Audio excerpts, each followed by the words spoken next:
প্রাকৃতিক সৌন্দর্যের লীলাভূমি দ্বীপ জেলা ভোলার অন্যতম পর্যটন কেন্দ্র চর কুকরিমুকরি, কিন্তু যাতায়াতে ভোগান্তি, আবাসন ও বিশুদ্ধ পানি সহ নানা সংকটে মুখ থুবড়ে পড়েছে জেলার পর্যটন খাত। ভোলা জেলা রিপোর্টার হামিদুর রহমান হাসিবের পাঠানো তথ্য ও চিত্রের ডেস্ক রিপোর্ট।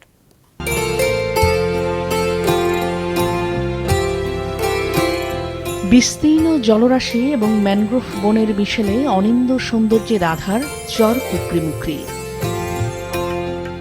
বন বিভাগের তথ্য অনুযায়ী কয়েক হাজার চিত্রাহরিণ এবং ৪০টিরও বেশি প্রজাতির অতিথি পাখির বিচরণ চর কুকরিমুকরির বনভূমিতে। এর প্রাকৃতিক সৌন্দর্যে মুগ্ধ হয়ে প্রতি বছর হাজারো পর্যটক ছুটে যান সেখানে। কিন্তু ভোলা সদর থেকে প্রায় ১০০ কিলোমিটার দূরে চর ফ্যাশনের কচ্ছপিয়া ঘাট থেকে ঝুঁকি নিয়ে ছোট লঞ্চ, ট্রলার কিংবা স্পিড বোটে কুকরিমুকরিতে যেতে হচ্ছে তাদের। তার উপর সেখানে নেই মানসম্মত আবাসন সুবিধা।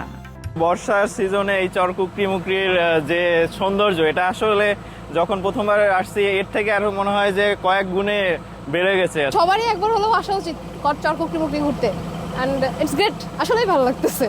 আসার পরে আমার মনে হয়েছে আসলেই আল্লাহ নিজের হাতে বানাইছে। মাশাআল্লাহ, অনেক সুন্দর, অনেক ভালো লাগছে। আবাসিক এরিয়াতে হচ্ছে মানে রেসিডেন্সিয়াল এগুলো একটু ইমপ্রুভ করা, আর হচ্ছে টুরিস্টদের জন্য স্যানিটেশন বা হচ্ছে সুপের পানির ব্যবস্থা করা। এরকম কিছু ওয়াইফাইয়ের ব্যবস্থা যদি প্রশাসন করে, যেখান থেকে তারা ফ্রি ইন্টারনেট সুবিধা নেবে এবং বাইরের জেলাগুলোর সাথে কমিউনিকেট করবে, সেটা তাদের জন্য একটা সুবিধা নিয়ে আসতে পারে। টুরিস্ট হিসেবে আমি মনে করি এটা খুবই দরকার।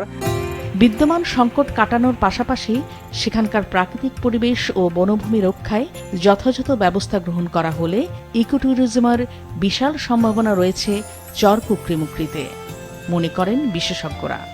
এখানে যোগাযোগ ব্যবস্থার উন্নয়ন সহ আরও কিছু যে মাস্টার প্ল্যানের মাধ্যমে যদি এটা এগিয়ে নেওয়া যায়, ইন্টিগ্রেটেড হতে পর্যটন মন্ত্রণালয়কে অন্তর্ভুক্ত করে, তাহলে এই চর কুকরিমুকরির একটা সুন্দরবনের বিকল্প হিসেবে একটা পর্যটন হিসেবে পরিস্থিতি লাভ করবে। এটা যে আমরা আরেকটু প্রচারের মধ্যে আনতে পারি, সেক্ষেত্রে আপনার এই এলাকার বিশেষ করে চর কুকরিমুকরির এলাকার আর্থসামাজিক অবস্থার প্রভূত উন্নয়ন সাধন হবে। পুরো ভোলা জেলাকেই পর্যটন বান্ধব হিসেবে গড়ে তোলার উদ্যোগ নেওয়া হয়েছে, জানান জেলা প্রশাসক।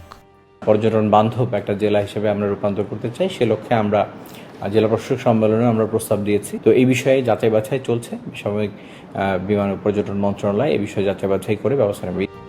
মেঘনা, তেঁতুলিয়া ও বঙ্গোপসাগরের মোহনার এই দ্বীপে রয়েছে প্রায় ৮,০০০ একর সংরক্ষিত বনাঞ্চল। ১৯৮১ সালে এটিকে বন্যপ্রাণীর অভয়ারণ্য হিসেবে ঘোষণা করা হয়। মাছরাঙা নিউজ ডেস্ক।